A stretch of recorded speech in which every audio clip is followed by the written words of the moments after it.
रवि एक साधारण युवक था जो हाल ही में शहर से दूर एक छोटे से गांव में अपने नए घर में शिफ्ट हुआ था।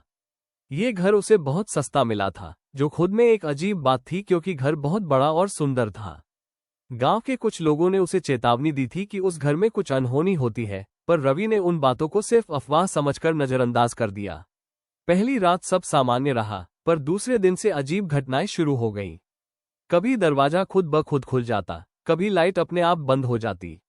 रवि ने सोचा ये सब बिजली या हवा की वजह से हो रहा होगा, लेकिन जब उसने रात को एक परछाई को अपने कमरे के दरवाजे पर खड़ा देखा तो उसकी रूह कांप गई। वो परछाई लंबी थी, उसकी आंखें लाल थी और वो बस रवि को घूर रही थी।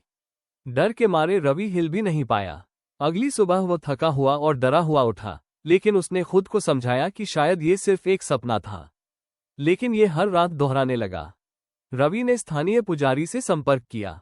पुजारी ने सुनते ही कहा, ये घर पहले किसी तांत्रिक का था जिसने यहाँ काली विद्या का अभ्यास किया था।